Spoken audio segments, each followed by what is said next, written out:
Good morning, friends. Thank you very much for joining us on the second day of the 4 a.m. Altmetrics conference in Toronto. As the person who is opening the conference, I would like to remind you that I will also be closing the conference, and that in order to close the conference properly, I need your ideas via Twitter, in person, hand up, or on the app that I linked to from the blog. I'm looking forward to seeing what you have to say about where Altmetrics is going to next, not geographically, but as a discipline, as a field. But without any more further ado, I would like to introduce you to Richard Hulser of the Natural History Museum of Los Angeles. Richard is going to be talking to us about his work, the analysis of scholarly content, online discussions at a Natural History Museum. It's a very different area, completely unique to this event. So, over to Richard. There will be time for questions afterwards. Okay, help on getting it to the...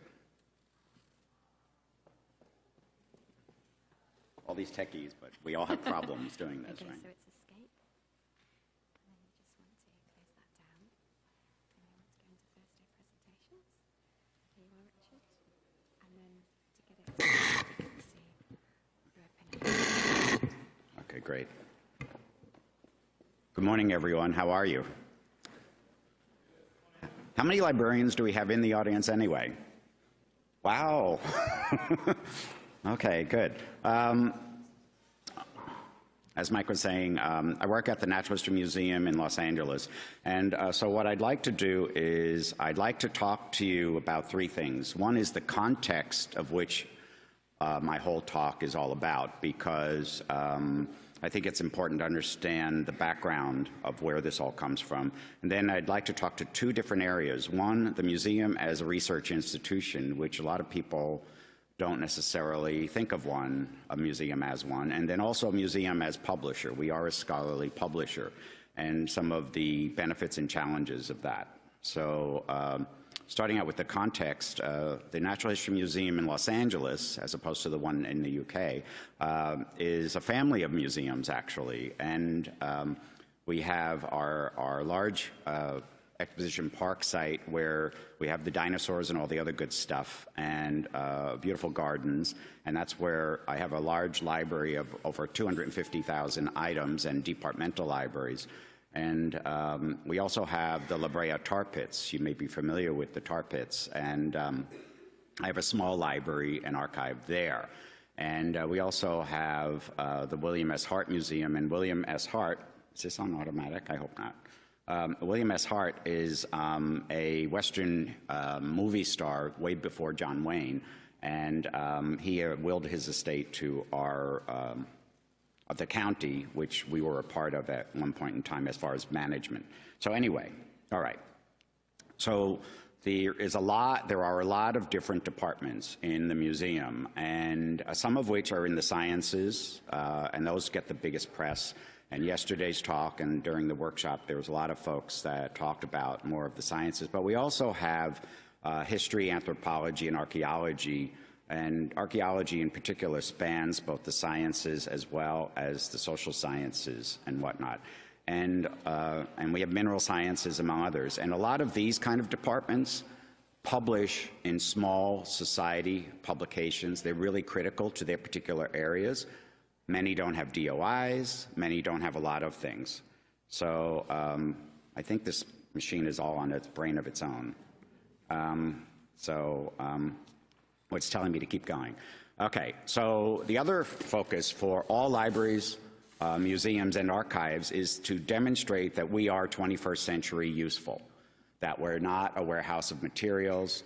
As many of you have often heard, libraries, do we really need them anymore? Isn't everything on Google? No. And our museum is focused on the digital museum. And it's always interesting to hear the executives talk about the digital museum. In concept, they get it. In practicalities, maybe. And so it's up to us to help them understand that. But two of the key focuses are social media presence and a strategy to capture our visitors before, during, and after. Much like in the commercial world, which I did work. I worked at IBM many years. I worked at Amgen, a biotech company, among others, global companies. So we have like a hashtag, how do you museum? And that's a way to engage the visitors and see what's going on. So there is a social media consciousness to them, and that's where we can help or take advantage of that. And the most recent thing is this. As of last Sunday, we now have an official state dinosaur, this Augustinophilus, otherwise known as Augie, and it's the the California state dinosaur. I didn't know we were supposed to have a state dinosaur either, but we have one. And the key here is that they're doing a big press on all this, but the other aspect of it, our senior vice president is a dinosaur guy. And so he was heavily involved with this, and we do have the dinosaur bones. And so there's all this research. So I'm thinking, okay, research, social media, altmetrics. You know, so I have work to do when I get back. So this is a great opportunity to really blend it together and bring the consciousness of what altmetrics information can do and relate it to something that's really on people like the Vice President and the Board of Trustees and all of their minds. So we'll see how that goes. So museum as research institution, there's a lot of different kinds of museums around the world. Not all museums are research institutions. Many are educational institutions, not just, but educational institutions and others, but many of us are. And we happen to be a natural history museum. The Getty, which is an art museum, also does a lot of research. They're very interested in the topic we're all discussing this week, among others. So, because they're interested as well in promoting and understanding how their research is perceived and talked about. So research key challenges. And this is for us. A lot of this, you'll be like, yes, I know this already. But just to emphasize, number one, the research department visibility and value to the institution is always a big challenge. Because what people, yourselves, when you come visiting, you see the exhibits. You might see the education people who are helping you understand those exhibits. But you don't see all of us behind the scenes doing all the work to make that happen. And so to make sure that that part of what we do is on the consciousness of the people with the funding, with the management decisions, that's a real important key thing. Then there, in support of that is the perception of the institution's value to everybody around the world, raising the consciousness of who we are and what we do. Everyone knows the Smithsonian, everyone knows a lot of other museums around the world. We hope that they know ours, but this is something important as well. And what's great about altmetrics and other kinds of tools like that is that it provides measurements to back up statements and reasoning, some real facts. And, you know, researchers like that. So why altmetrics at our museum? On the left, you see, this is a typical agenda of our monthly meetings, and I just took some samples. And so there's two things we do. One is we look at the newest publications of the month, who published last month, wherever. And some have DOIs and many don't because of the specialties. What was interesting to me, I've been at the museum for a little over 7 years, is during the meetings, they also talk about who was interviewed by National Public Radio, who was in an online discussion, who was talked about in an interview on television, or those kinds of things. And really, it was in the back of my mind, or that's interesting, and I had no idea how to capture that. But in around 2014, I was looking at, well, how do we just handle the bibliography side of it? Not from the researcher side, but from the institution side. How do we gather it efficiently, effectively, and not have, even just 7 years ago, the assistant typing on a typewriter those bibliographies and worrying about the syntax? You know, so just looking at that. So that's why RefWorks and Zotero and those kinds of products were on, I was looking at those, and that's when I came upon Plum Analytics, Altmetric, and Mendeley more, and trying to understand what these things were doing in those days. And then later on, I found out a lot of our scientists were on ResearchGate, and so I threw that in there just to put that into the consciousness there. So ultimately, we decided on working with the Altmetric company And I'll show you some examples of what worked for us. What I tell people all the time is, you really need to understand, this is my marketing hat from my old days, is you look at what do you need and what fits your needs. And in our case, the altmetric worked for us. So what this does is it identifies attention to research articles without press releases from our museum, and our communications office was very excited about that when I showed it to them. So whatever tool you use, the fact that it's surfacing, and I'll give you an example in just a few minutes, surfacing some of that. It also enables the communications office to more easily identify future potential promoters of the research and activities. And it also is a realization of attention to research by a lot of different people. You can actually identify, which used to be very hard to do, research journalists. We talked about, a lot of people talked about this yesterday, news outlets, bloggers, and other social media users. And it also provides an easy way to gather attention of researchers' work for grants. I asked one of our new postdocs, I said, do you know about Altmetrics? She said, oh yes, I use it. It makes it easy for me to gather what I need really quick, so I can stick it in a grant proposal, and as far as who's paying attention to my research. I thought, very good. Keep telling the big boss that. Now, the concerns we have are the use of any metrics, as we all talked about yesterday, are not necessarily well received by all the researchers. You put a number on any kind of research and they flip out.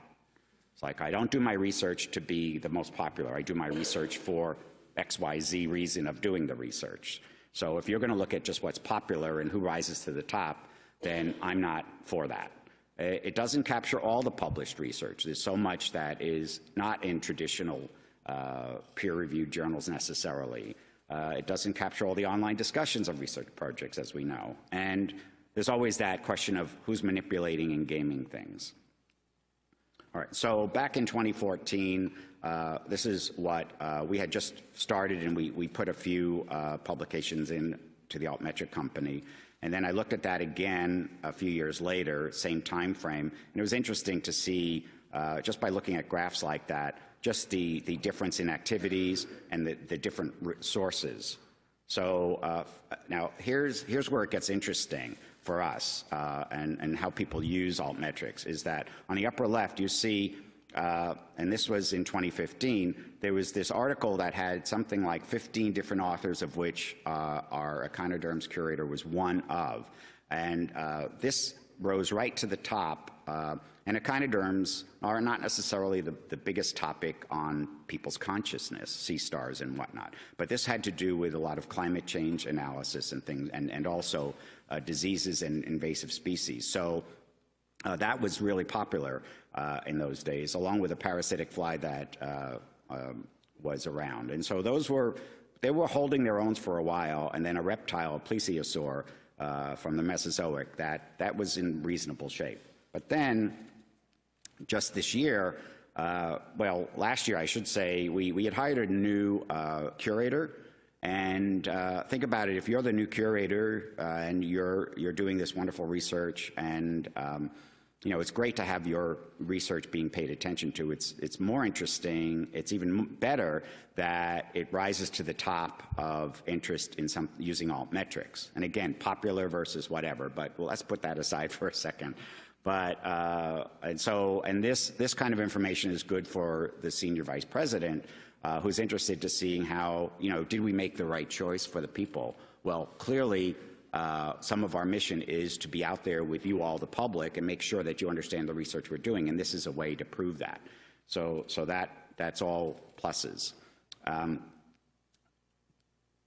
Tweeting tends to be the big thing, and so what I like to do is I look at not the number of tweets per se, but we really look at the number of users and then the number of subscribers they have. That's really because that's where the numbers are, and what I like to say is we're tracking eyeballs.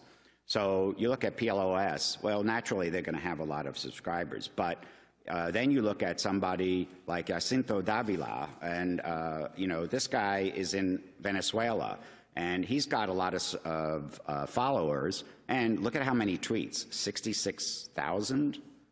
he has a lot of time on his hands, I think. But what we're doing is looking at that to see who are these people. The communications office, the scientists want to know who's looking at my research, why are they looking at it, is that somebody I should know if I don't know them, should we be sending new information out to them, that kind of thing. Excuse me, that kind of thing. And that's really interesting.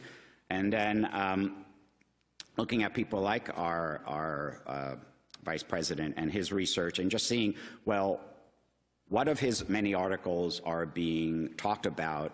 And the interesting thing about the colored donut or whatever equivalent there is with the other products, it's interesting to see the different arenas where they're being talked about. Some are mainly tweeted, others have a myriad of different kinds of sources.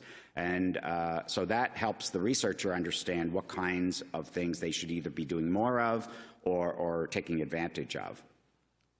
And the same with the department and looking at like the Dinosaur Institute and seeing how effective they are out in that. So that helps us understand, gee, where are we going and what are all the different departments and which departments are more broadly looked at from all the different sources versus some that are not. And neither one is bad or good. It's just a different way of looking at things. So what I'd like to do is turn over to us as scholarly publisher. We have a peer-reviewed journal called Contributions in Science, and we do have some monographic series and others. We have a wonderful set of PDFs that are freely available on the publication's website, but they have no DOIs. So they're getting access through Google Scholar and research that way, but, and we can get Google Analytics, but that's about it.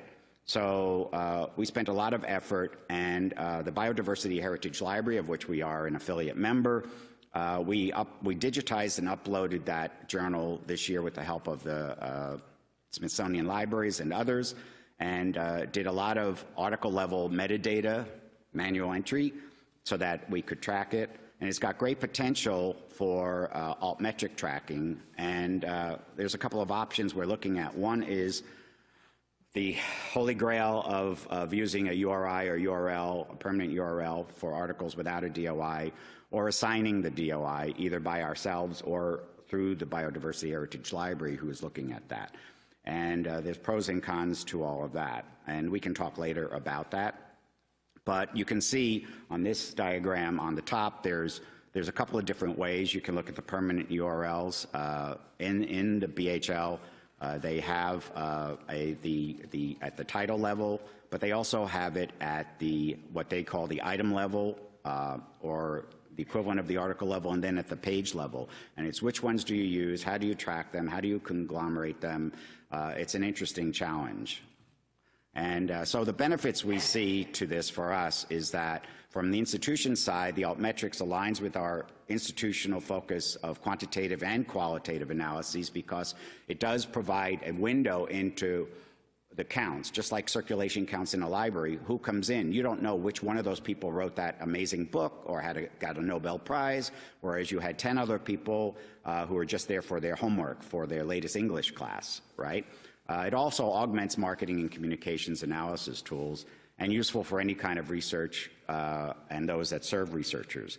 And for we as librarians in particular and others, it shows our awareness of new tools and also a usefulness to the mission of the department and institution, because I will tell you, our jobs are also looked at as, well, you maintain books or you maintain physical things, that we don't need that. And no, we're doing all this other stuff. And so this is what we do. So for today and tomorrow, I'll just say that Altmetrics broadens the view of research efforts. It's still new and morphing, even though it's about, what, 7 years old or so. Librarians are key players in this and are active participants in information-wide strategies. And I'm going to leave you with a challenge that's really for tomorrow's do-a-thon, and all of you wonderful, intelligent, smart people. I did a paper at the VALA conference, which is a technical library conference, 1.5 years ago in Melbourne, Australia. And it's a peer-reviewed paper, and it's up on the web, but it doesn't have a DOI, but it's available. But a lot of you are quoted in it, I must tell you. So it'd be great to figure out how to track access to that and the altmetrics on that. but I don't know. So I'll leave that challenge to you, and I thank you very much.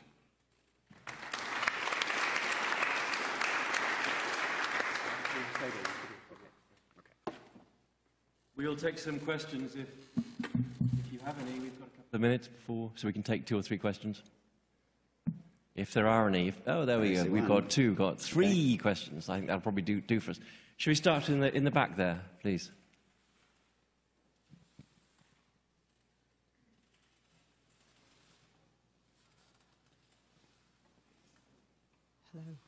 Hello? Oh, yes. Yeah, there we go. I was interested with what you said about the communications office and how they're using the Altmetrics tool, because I actually had the exact opposite experience. When we got in the Altmetrics tool, which we use at our university, I showed it to their communications office, and they said, oh, but we're interested, we have to be the first out, so we're not interested in tracking things once they've been out. Our goal is to get out there first before anything else. Did you encounter that problem, or was it the opposite? Because it was very interesting, some of the points you made about knowing who, for example, might be promoting your research to approach them in the future.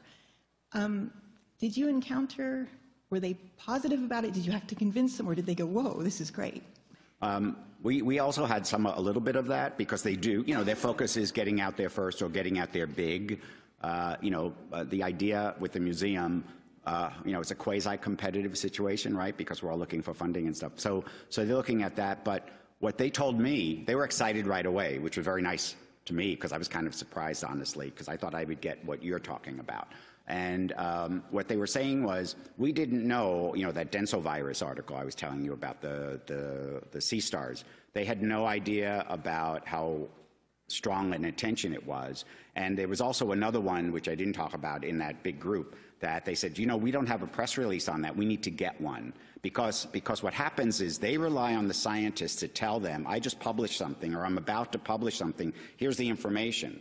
So if you rely on the scientists to do that, but scientists are busy doing the science, or the researcher is doing the research, whether history or archaeology and stuff. They're not really necessarily focused on marketing it.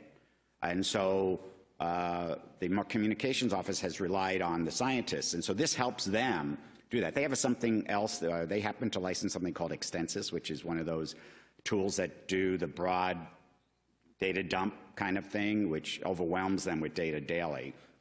And what they liked about this was it much more focused. To a fault, we all know, but it does help them focus and see some things. So for me, at least, I didn't quite get the reaction you did.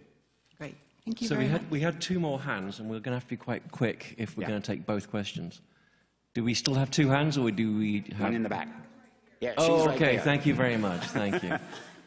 And I'll be Sorry, short, Hans. too, so we can get on to our next ones. So I was struck by the number of times you said, we don't have a DOI. And I'm interested in why you don't get one. Well, that's a great point. And our publishing editor is open to it. It's not the most prominent thing on her mind, but I'm going to talk with the Crossref people tomorrow about that. I think the utility of it going forward, she understands that. As she said to me last week, she doesn't see a reasoning to do it for all the past items. I disagree with that completely. Except for the one that you've already pointed out, that would be helpful. Yeah, exactly. So this happens to be right today, the transition. I think in the next month or 2, we'll solve that and get that done, because it makes sense to do it. They have really great rates for small people just like you. I don't even work for Crossref, but Well, I agree. Sometimes it takes somebody with the initiative and the interest to just make it happen. Yeah. And we're all overwhelmed with all sorts of things, but I agree with you. But on the other hand, we just need to there's so many other places, there's so many publications that don't have them and won't anytime soon. We need to figure out how do we get tracking on those, because they're not going to have it as easy as I necessarily will. Well, thank you very much, Richard. I really appreciate that. Thank you. Thank you. Our next 2 speakers are Judit Bar-Ilan and Isabella. And they're going to be talking about the next generation of altmetrics, open science, responsible metrics. It's a series of subjects which is very close to my heart, so I'm going to be listening very closely, and I will be asking questions later. So, please, big hand for Judit and Isabella.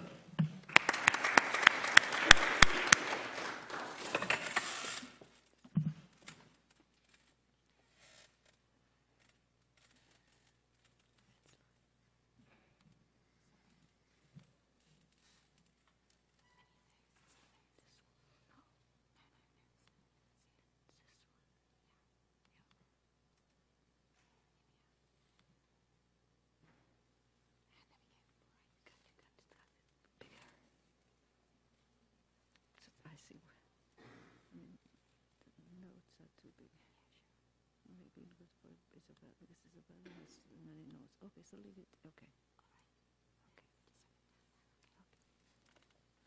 So good morning, and we are going to speak about next generation Altmetrics, responsible metrics and evaluation for open science. Actually, this is not our title, but it was a title given to an expert group in 2015 by the European Commission as part of their open science agenda. So you can see who were the members of the group. And we worked for about a year, a little bit more, and handed in a report. And we're going to report to you about the findings, our findings. So first you have to understand what the European Union asked us to do, to assess the role of metrics and altmetrics in research evaluation with an emphasis on open science. This was the central agenda. Engage stakeholders, which we did, and Isabella will report on that. Consider implications of metrics, both positive and negative, and explore how altmetrics for impacts research actions impacts research, and in how can it will be implemented already for Horizon 2020, and especially for the next framework program. So we met, I think, six times or five, I don't remember.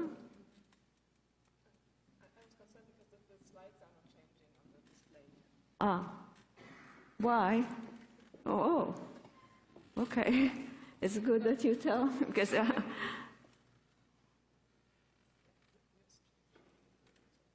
I couldn't. So, There we go. okay, No, yeah. it's going. Okay, so now you see the people actually, which you couldn't before. You should have told me earlier. And then. Now I can't. It doesn't go down to the next one. It's either me or you. Thanks, Luke. So what happens Okay, so now? the issue is it's not scrolling here. go It's to the scrolling next on there. slide. The issue was it wasn't scrolling on there. Yeah, something's not synchronized. Sorry.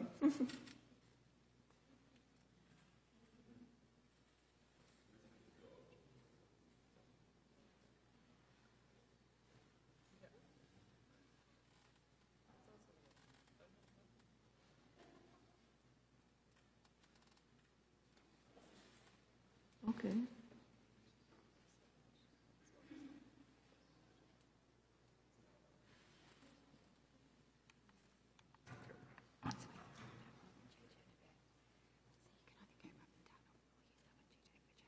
This one.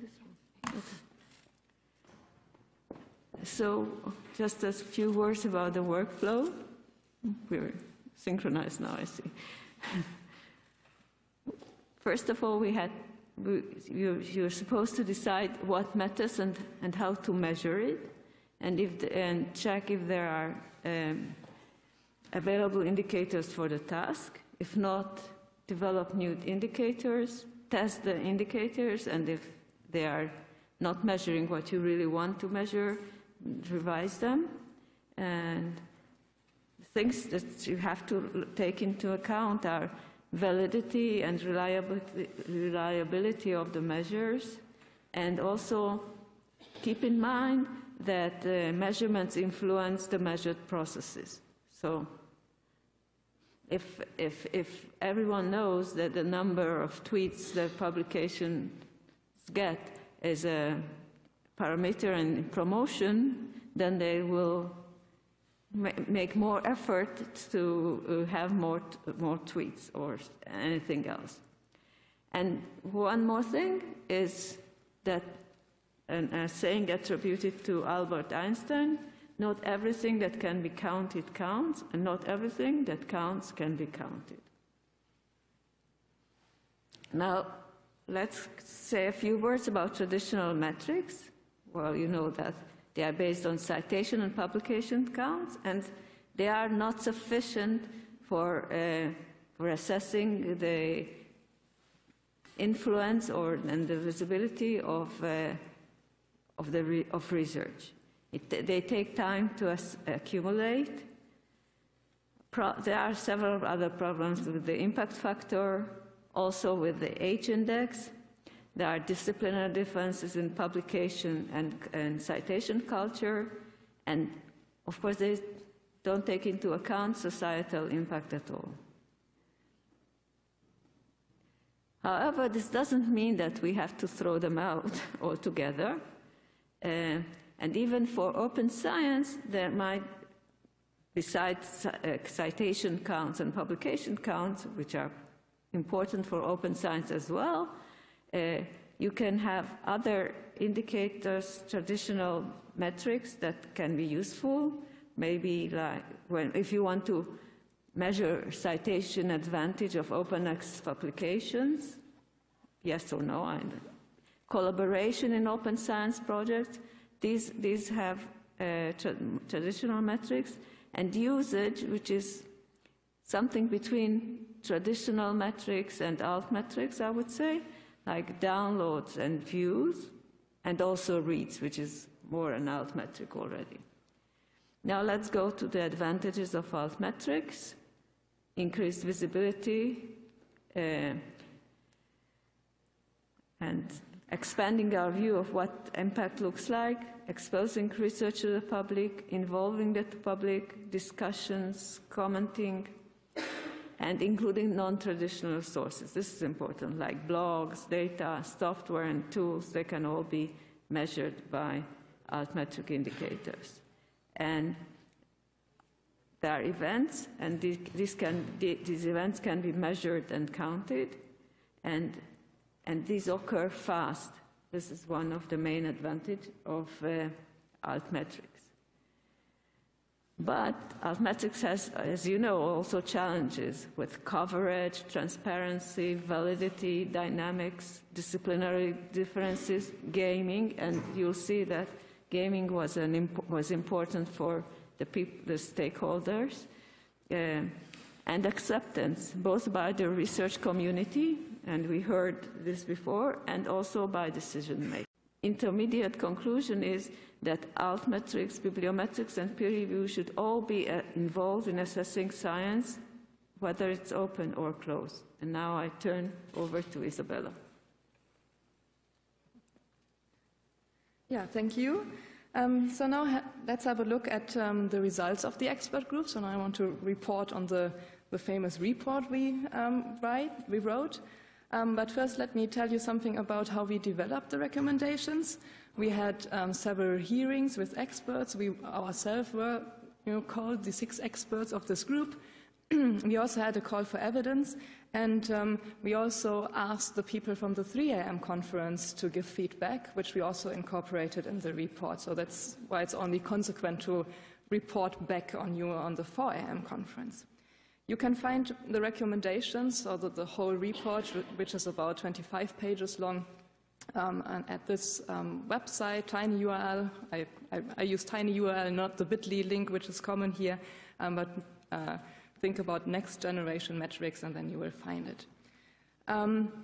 So the recommendations we formulated had to be grouped, were grouped under 5 headline findings, and then we had 12 targeted recommendations that are organized under the major ideas of the European Open Science Agenda. And what they want to do is that they want to foster open science, they want to remove barriers to open science, they want to develop research infrastructures for open science, and they want to embed open science in society. And for all that, they want to use metrics as a tool.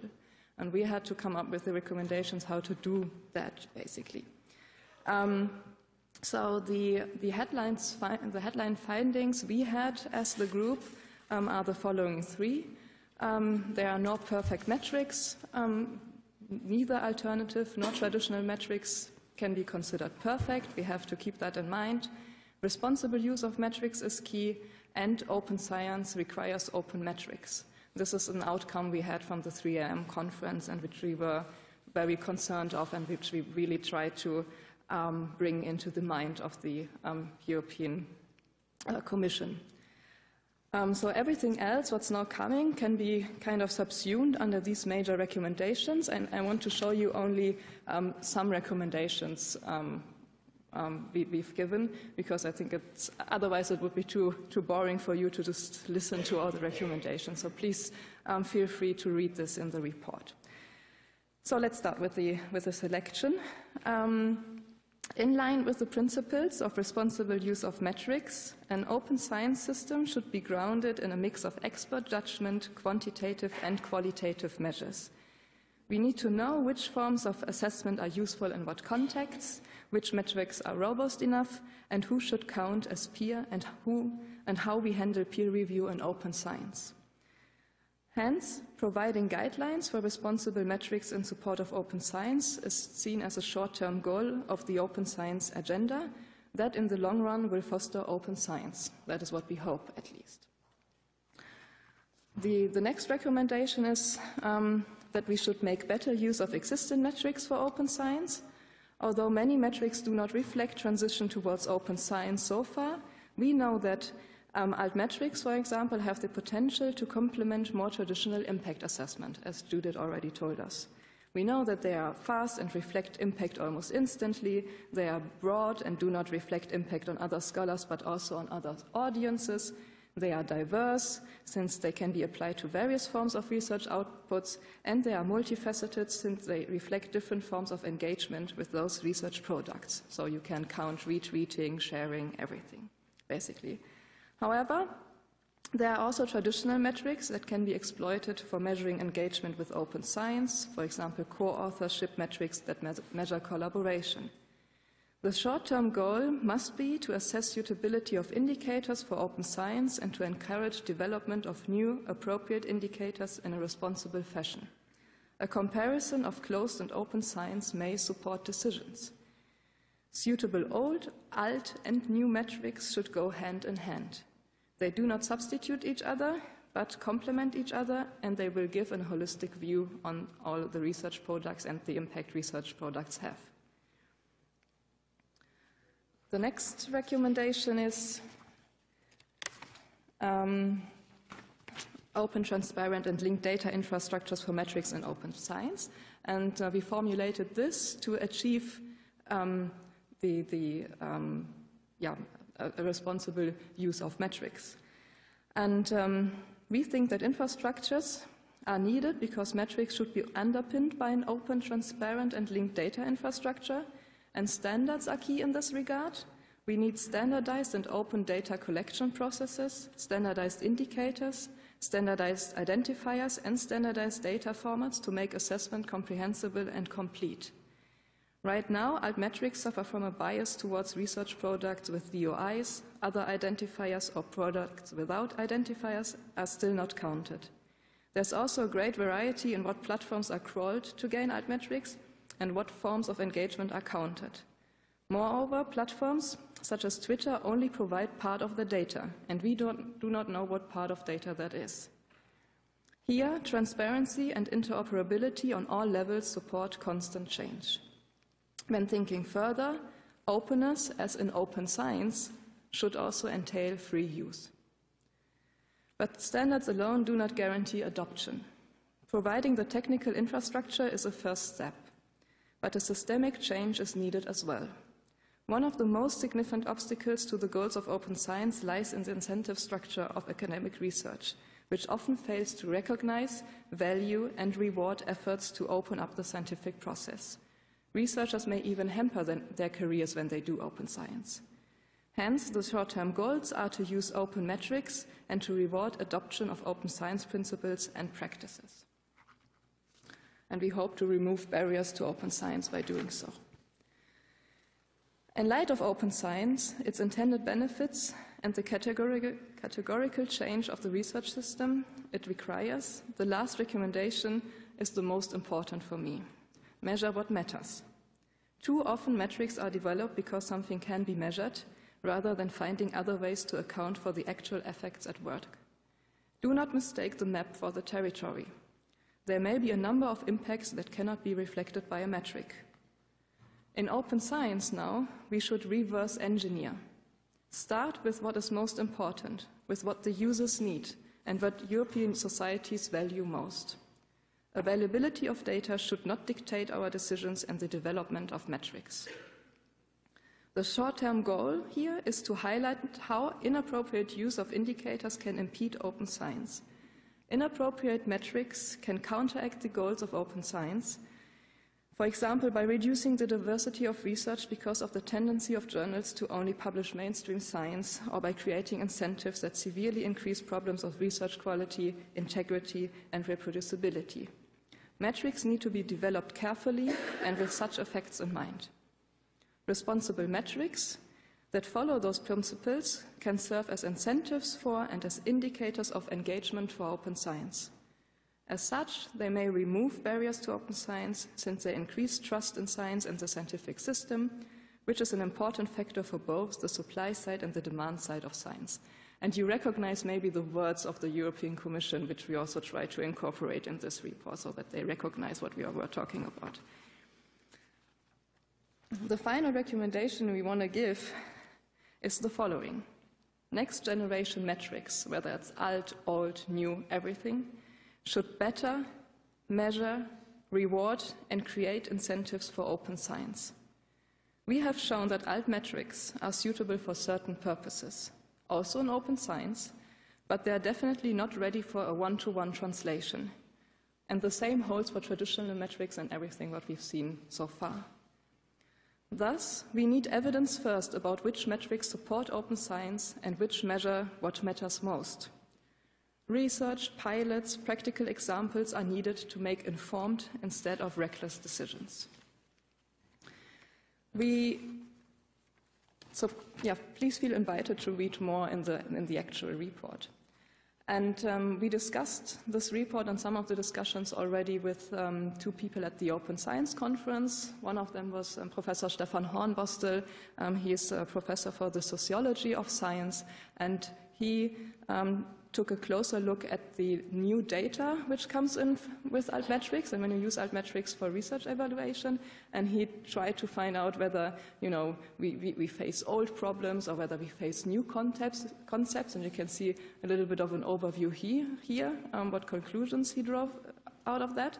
But I think the major idea he had, and that is something we haven't really discussed yet also in altmetrics research, is this very interesting aspect.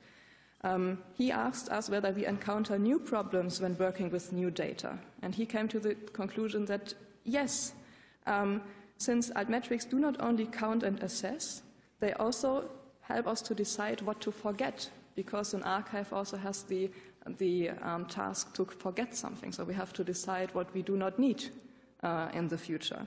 And I think that is something we should also have in mind, that we are not only have to use altmetrics for research assessment and to find what is most valuable, but also maybe that what can be forgotten in the end. The other feedback we got was from Benedikt Fächer, who is an open science advocate or open science evangelist, And he said that impact scores should reflect research practice, they should benefit the community, and they should be able to tell attention and impact apart, which I think is also a nice summary of our recommendations in the end.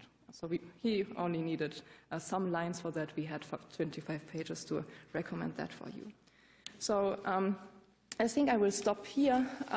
Please ask us questions now. Please engage in the discussion, especially online, so that also the European Commission and the people that are working for this open science policy platform notice you and your thoughts on that, because we are not, our work is finished now. We cannot really report anything more to the people that are the decision makers. So please comment on that. Try to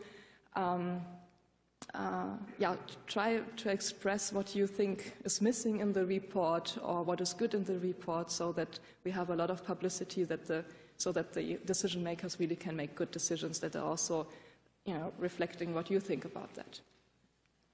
Thank you.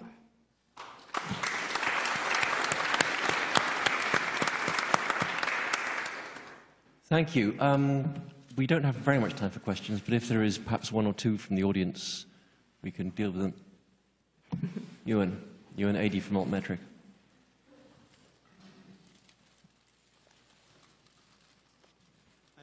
Hi, that was really good.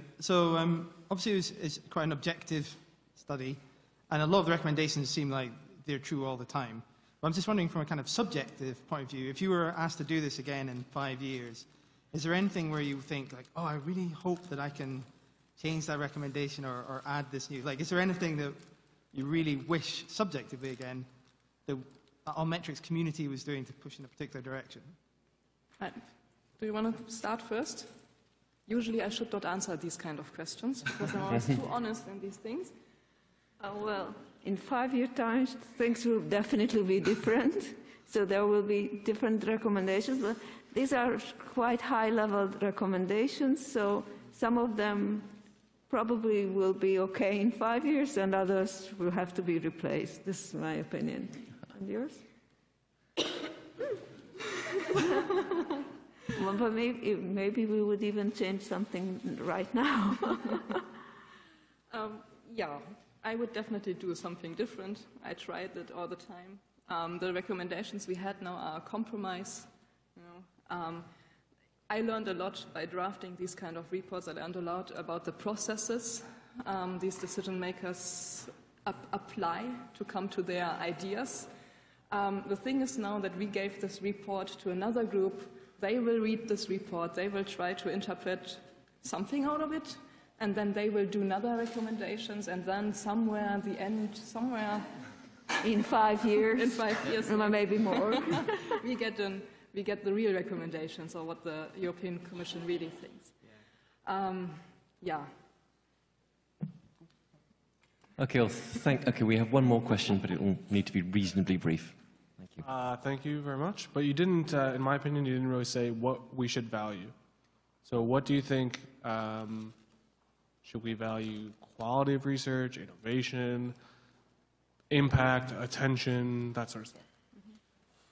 Yeah, indeed. I think the recommendations also should help us discuss these things again. Think about it again. I mean, open science is still science. It's nothing different. So what we value in science should also be applicable to open science. But then we have to think about what's nice about the openness. What do we want from the openness? And right now we are just rushing in the direction we think that open science may only have benefits, but we do not really know that. And I can remember last time at the 3am conference, we tried to convince people from the European Commission who were in the room, we need more time to understand what's going on with Altmetrics, what we really want, what they can measure actually. But, and with open science and with open science, yeah. And we have to find out how they fit together. But yeah, because this is the next, big idea, there's no real time. We really hope that, so we try to do the responsible way, giving the right recommendations, and we hope that they will do the same with that. Yeah, but we should all think about what we really want to measure in the end. That's a difficult question, and it applies to different, it depends on who wants to measure, what should be measured, and what discipline we want to measure. But you cannot you cannot start measuring by not answering these questions. You didn't answer the question. What do you think we should measure as one of the 6 experts on this panel? But it depends. If you want to assess an individual or an institution or a project or the whole world, you need different indicators for that. And it depends on the discipline and maybe other things as well. So we should have a large arsenal of possible indicators, and the decision makers or whatever who do the assessment have to decide, and they should understand these metrics, which metrics are suitable for which case. And be transparent about what you use to measure, so that those that are measured know what measurements are applied to them.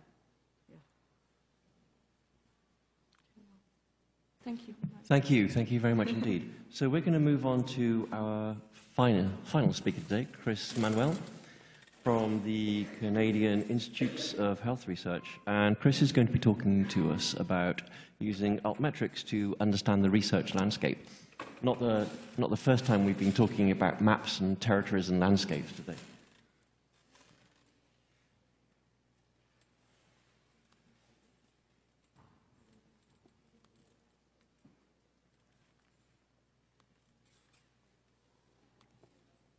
As soon as we get the slides queued up.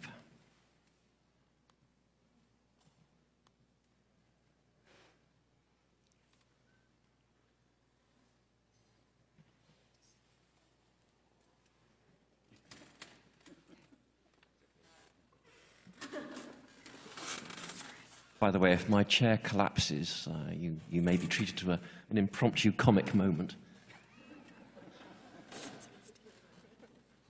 Yeah. It's almost worth doing, right? Almost worth doing. Yeah, I'll see if I can get my legs over the top and hit the wall if I want to go over. So, hello.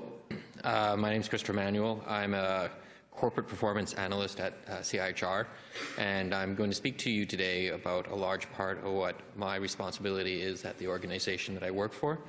CIHR is one of the 3 federal funders of graduate research in Canada, and we focus on health.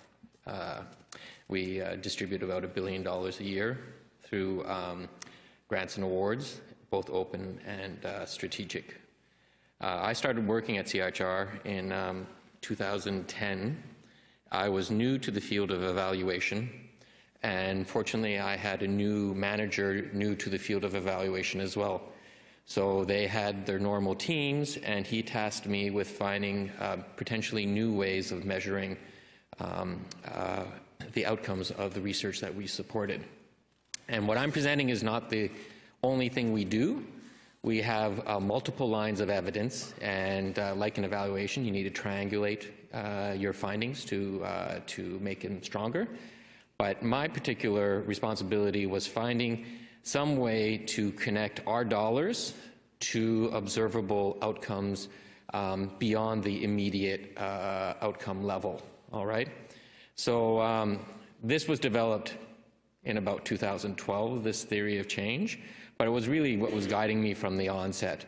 And it's a very direct, linear kind of assumption, and it's a very simple theory, but I am cognizant of the fact that there's a lot of interaction and things happening at different stages, but if I made it more realistic, it would not fit on the screen. So this is the simplified theory. Basically, the idea is that we provide the funds to researchers. The researchers go out and conduct research. They disseminate the results of their research through knowledge products. All right, traditionally in health and medicine, it's journal articles. They are contractually obligated to acknowledge CIHR in any publication that stems from CIHR-supported research. It's part of the funding agreement that they sign at the onset of a grant or award. All right, so That's why in the third step I have that CIHR is acknowledged as a source of funding. The initial impact of that knowledge product is usually within academia, and that's where traditional bibliometrics come in. And then the knowledge product then has an influence beyond academia with an influence on decision making. And then these second generation decision making documents then influence behavior. And then that influence on behavior hopefully results in some kind of improvement in health systems or society. My relationship with Altmetrics comes in the fourth step. And it's not the traditional altmetric product that my association with the company has been, but with their ability to change their search strategies and customize how things are looked for. So I'm sorry for other companies here, but we use Web of Science as our source of information. That's because in 2008 we started our open access policy, and in 2008 Web of Science actually started tracking funding acknowledgement information. So that's how we select our core set of knowledge products that are stemming from CIHR supported research. We know that there's lots of other publications that will be coming out in other journals that are not covered in Web of Science. We also are cognizant of the fact that there's under acknowledgement and lack of compliance with our policy, but at least we know that these 77,000 publications published since 2008 have some type of CIHR funding because the author on the paper has said that CIHR funding went towards it. They could have been over-acknowledging as well, but we have to assume that this is correct. We also append end-of-grant records to it as well because we ask researchers to list publications or knowledge products stemming from the specific grants in their end-of-grant awards. And we're in the process of harmonizing those records with Web of Science records, so there's no duplication.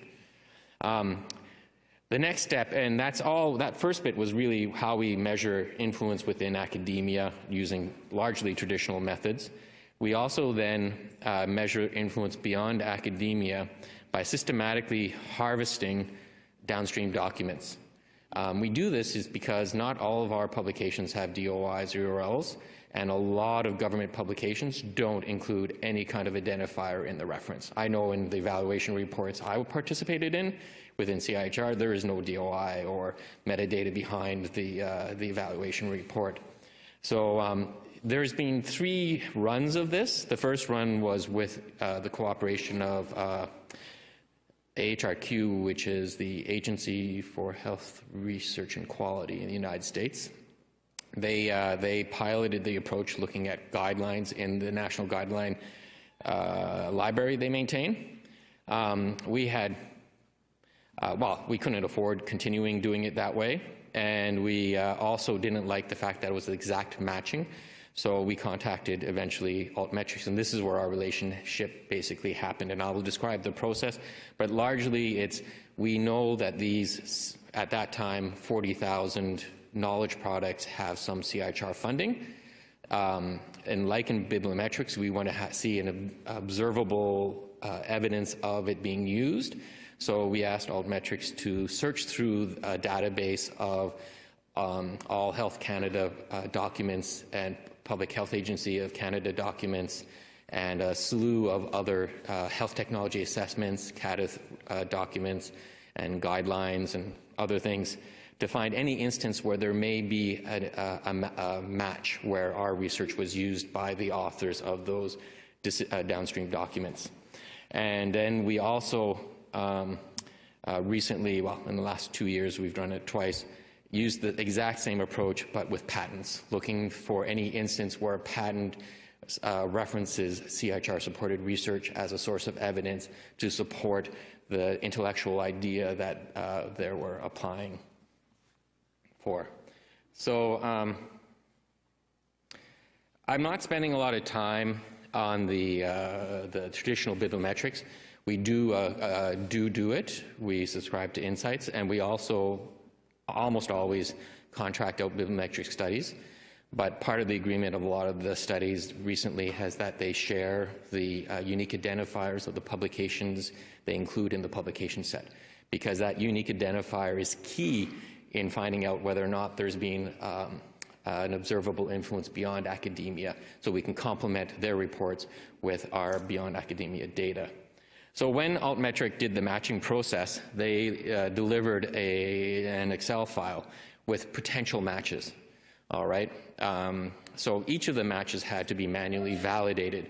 So it seems like a gargantuan task, and it is a bit of a gargantuan task, but there's so much value in it because you start understanding how research is used beyond academia in a way, and how it's not just this one piece of evidence, not this smoking gun that's going to result in this societal impact, but it's the accumulation of a lot of evidence, and sometimes disparate evidence.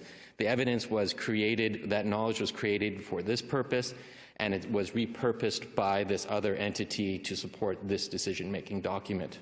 All right, so the manual review was long, but it also allowed us to do a bit of content analysis.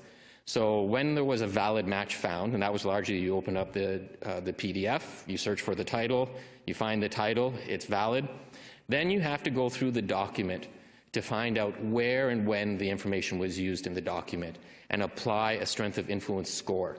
The strength of influence score was taken largely from AHRQ and how they did it, and it was 3 levels of influence. You have a weak level, a moderate level, and a strong level. A weak level is where, yes, you have a valid match, but that match was not really used in the body of the text. It was merely for further information, please see, or in the case of health technology assessments and clinical guidelines, a lot of the research that is cited in there is listed as excluded studies, all right, because of a wrong study design, wrong population, wrong outcomes. But they did look at that research, all right, and they did reference it. So that's all kind of the weak level of influence. The second is moderate, and that's where you find in the body of the text of the downstream document a reference to the KP. So somewhere they use the information from that knowledge product in the body of the document. And then the strong is merely where that reference is found in the recommendation of the clinical guideline or the final conclusions of the document, or the authors themselves say that a pivotal piece of evidence was the knowledge product. There's instances where there's only 1 or 2 sources of evidence used in a rapid synthesis or a health technology assessment because there was no other evidence. Or because of the process, you're actually counting how many times it's being used within the document. You can see that on average, it's only once or twice that a KP is referenced in a decision-making or a downstream document. And in some instances, it's 30, 40, 50 times it's referenced within the downstream document. So the assumption we make is that if you reference 30, 40, 50 times, it seems like the author is constantly going back to that as a source of evidence. So that's also a strong influence on that document. I attempted to try to also code evidence use, but that was something we surrendered doing because it was too difficult of a task to really estimate how the evidence was used without actually talking to the authors, and it was taking too much time. And then finally, within the Excel workbook, we collected a lot of other data related to the valid matched documents, including the full title, author, country, the release year of the downstream document, the area, the implicated institute, and a few other information. And all of that was linked to the unique identifier, right, that I already talked about. There's a lot of limitations. The biggest is that we don't have an exhaustive library of downstream documents.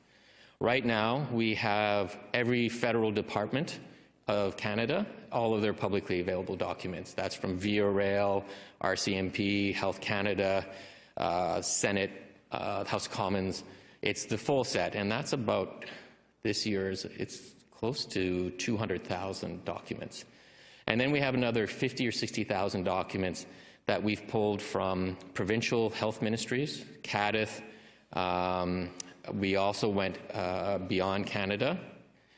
We went to Medicaid, Medicare, their health policies. We also noticed that all of the private insurance companies in the United States, each of their health policies must include the evidence supporting their decisions on what they're going to cover and not cover. So we harvested a lot of their policies from Aetna and various Blue Shield and Blue Cross affiliates. And this is really not the full influence of the research we supported.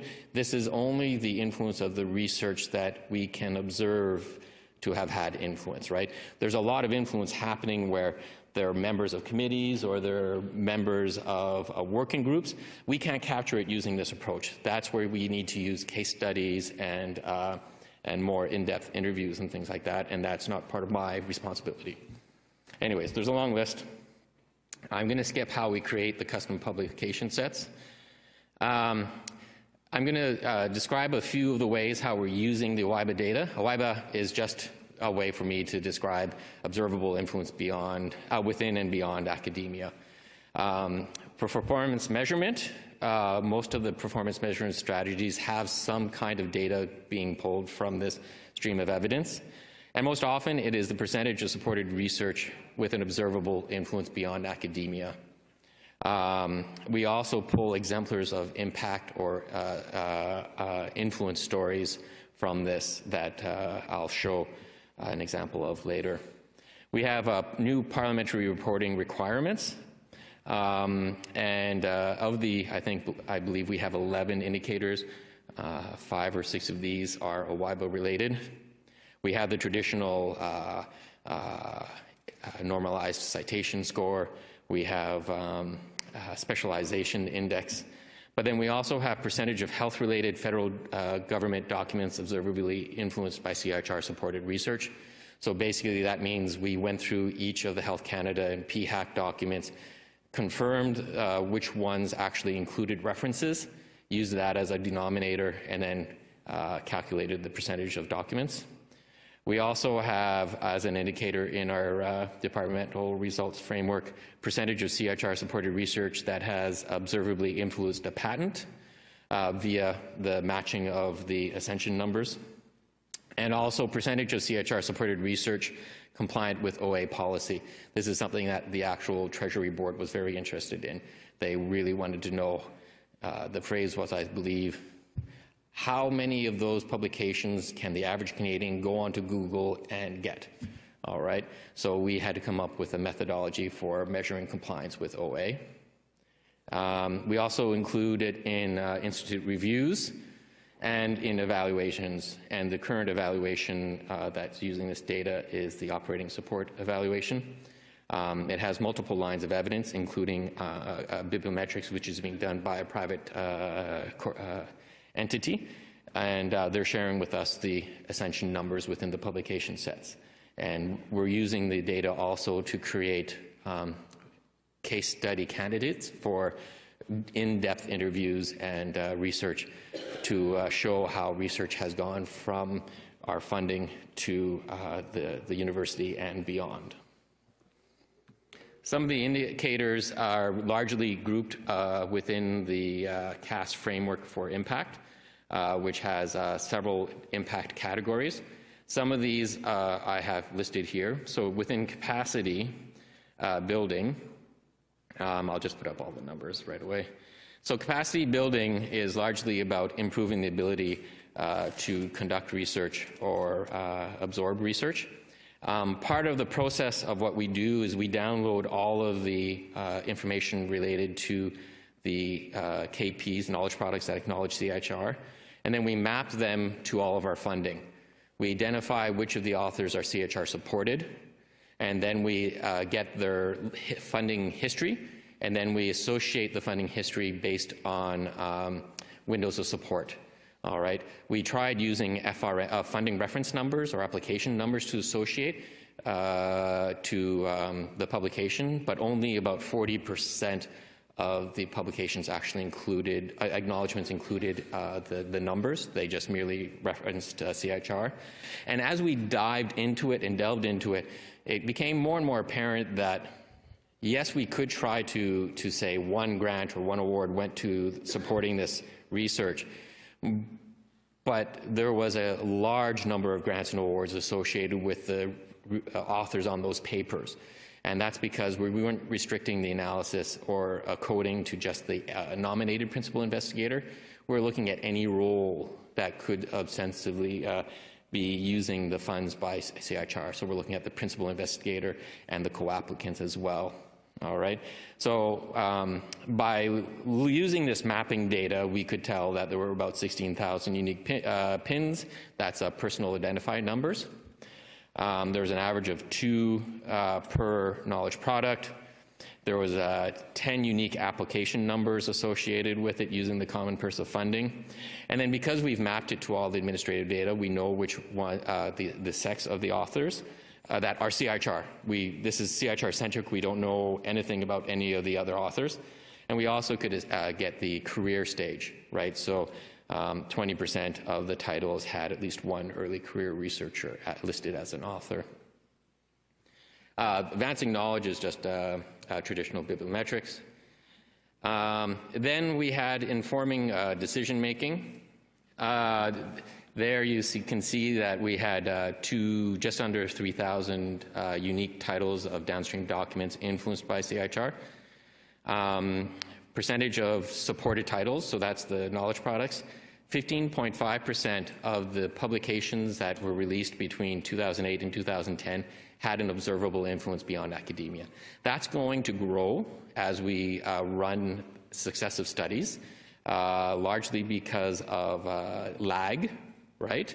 And also lag not only between downstream documents, but patent approval lag, all right? The KT gap is ridiculously low, all right? 5 years, whereas studies say 17 years. There's a lot of things working to affect that. We have an artificial start date of 2008. We can't go before 2008. So when we look at CIHR publications, there's this artificial start date. I think that the lag from funding to influence will grow as time grows because we're only looking at the CIHR publications. So there's a maximum currently of 9 years that could be there, right?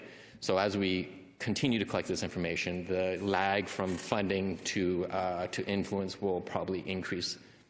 And there on the bottom is 19% of Health Canada and PHAC documents were influenced in some way by CIHR-supported research. And then patents on the other side. What was interesting, though, was by doing the validation, sorry, I'll hurry up, you could see the role of some key players or papers in the world, all right? And I would say the most impactful one was papers associated with the PRISMA statement. PRISMA statement was a methodology for doing meta-analyses, and it is referenced as a source of methodology in papers, in downstream documents from around the world. All right, it is the go-to methodology that they reference in how they're doing their meta-analyses. We also found, as we were collecting the downstream documents, some very important things that gave us ideas about potential societal impact. So the CDR that I put there is the Common Drug Review in Canada. All right, so we'll skip that and move on. But basically, we're showing how evidence created by CIHR-supported researchers are being used by in the recommendations on drugs, and those recommendations are used by provincial formularies in forming their decision on what drugs will be included in the provincial formulary. Lots of interesting insights. I'm going to skip them. I'm going to skip our planned activities, except that we're now scaling it up, the WIBRA approach with Genome Canada. We're trying to implement the same process with them in collaboration with them. And this was an example of a story that we could develop. Largely, the first top is the process of how research influences, has an impact. And it's a Banting Fellowship Award recipient. She published lots of publications, and subsequently those publications were used by a handful Australian medical agencies or associations related to asthma, and also the American Pregnancy Association used some of her research in one of their publications. This here is a fact sheet that was developed for papers that were acknowledging both CIHR and Health Canada and PHAC, and it was divided among the categories of impact, capacity building, and we're done. Okay, thank you very much. Sorry. I'm sorry, Chris. I can listen to that all day, but we don't have any time for questions, but we're going to take a couple of questions because I can see that we've got people hopping up and down. Present recently, and I'm fascinated by the data. It's an overwhelming amount of I've seen you present before, and it's an overwhelming amount of information. I'm wondering to what extent CIHR is going to comply with its own open access policy and share some of this with some of the other institutions who are funded and can make use of it. So I'm small cog, all right? It is my idea and my project, but we are talking with NAFRO, all right?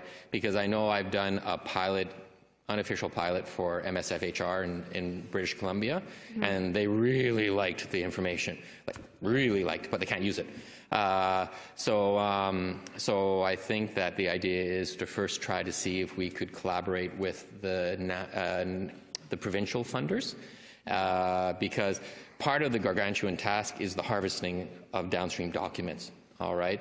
So if we could facilitate that by having the different provincial funders also collect the documents, I think that's the first step that we envisage, that it becomes an approach that the provincial funders use, and then who knows where it goes.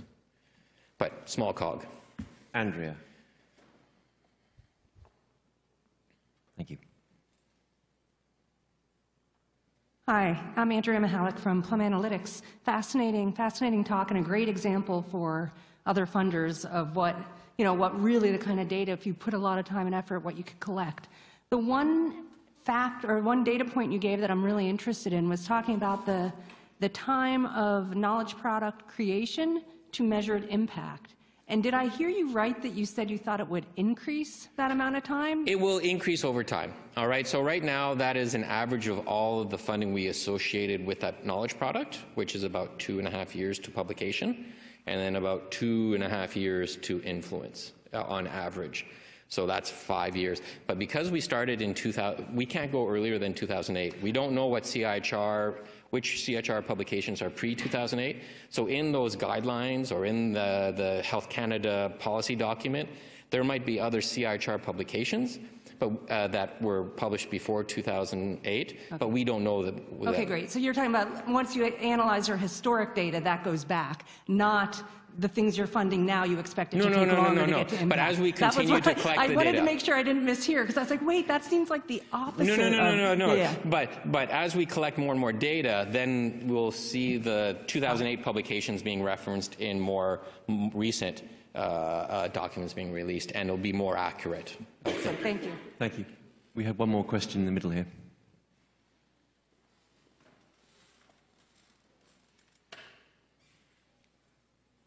Hi, thank you very much. Your presentation was great. I just wanted to ask, with the, I guess, no longer recent change in government and science funding styles, I was wondering if you've seen a change in the style of dissemination and the quantity of research dissemination being done by researchers themselves?